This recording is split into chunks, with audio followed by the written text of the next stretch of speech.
So guys, when I was just talking about the nuance, and this came up on my Instagram, and I want to start where this thing where I don't often like pull things over from Instagram and stuff like that, but I want to start doing that to really add this depth and humanity to people that are in other places that you might not see.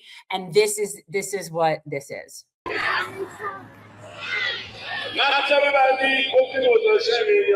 American people, here is Tehran where Iranians keep chanting death to America every single day and night. But what does it mean? Let me translate it for you.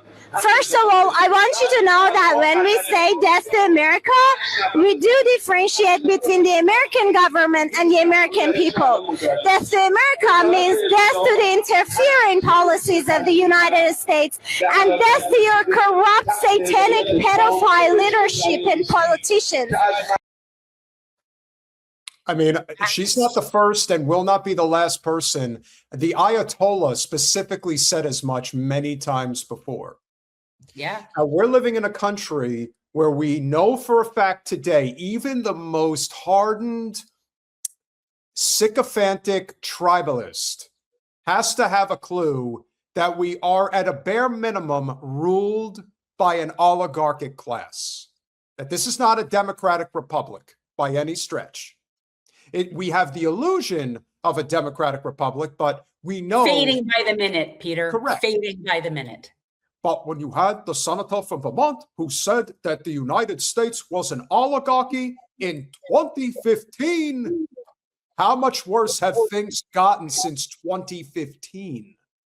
A lot. Like, a lot worse. And you said it. We had a chance. Elvis in Vegas, nobody's going to read your posts or learn anything from you. They're just not. Okay. No one's going to take you seriously. Your name is Elvis in Vegas and you can't even have a real picture. Who the hell are you? Nobody cares. Go away. Next. We're having some fun here. I just want to say, if anybody wants to know the truth about Elvis and what I brought to this country, don't forget that I picked up little Priscilla Presley when she was only 14 years old. So, you know, just all keep right, that let in this mind. play. Can you let this play? Sure. Not to the American people. This is the biggest lie you've ever been told since your childhood, that the Ayatollahs or Iranians want to kill all of you Americans because they say death to America. We Iranians are the most demonized people in history, and if you don't believe me, just ask about the kindness and hospitality of Iranians from those who have traveled to Iran in person. So yes, we do chant death to America until your military forces get back to your other side of the world, and until your government be satisfied with your own natural resources. You already have enough oil in your country. We just want you to get out of our region and let us live the life we like. Let us wear whatever we like. We are already free and we really don't need your help to liberate us. We are the heirs of the Persian Empire, which means we Iranians have the most ancient civilization in the world, and we do know how to live and survive, and we definitely don't need a 250-year-old country to lecture and educate us about civilization and freedom. Could we also point out, it's not just the fact that Iran has been so well prepared for this. Again, this isn't even a situation where our country was prepared. We just kind of did this on a whim, thinking, oh yeah, this will be easy. We'll be in and out, you know, like a 10-second man or whatever they call them. Point being is this is a nation, Persia, that's been around for thousands upon thousands of years, for at least 8,000 years.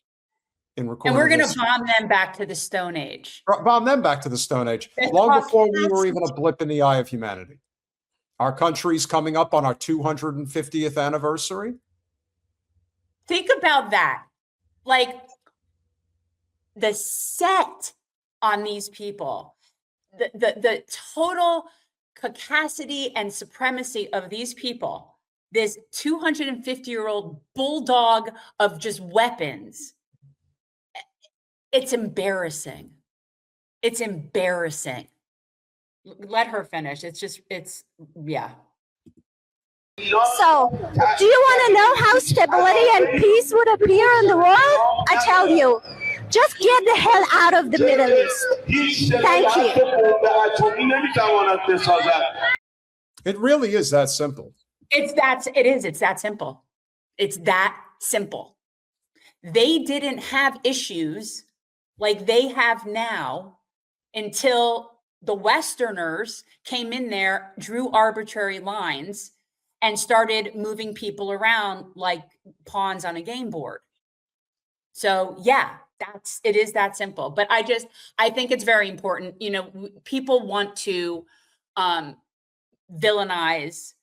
Iran and Iranians. They have not started a war in like modern times. No. And yet all we do is vilify them and make them out like they're somehow terrorists, and yet they've never done anything terroristic to us. It's completely made up. Well, and so when they say death to America, they mean death to our empire in their continent. Yeah. I mean, they don't want us in their continent. Honestly, if they said death to the American billionaire class, they probably would find quite a few sympathizers. And that they know the difference is my point. They absolutely know the difference. And they know that most of us are not down with what empire is doing.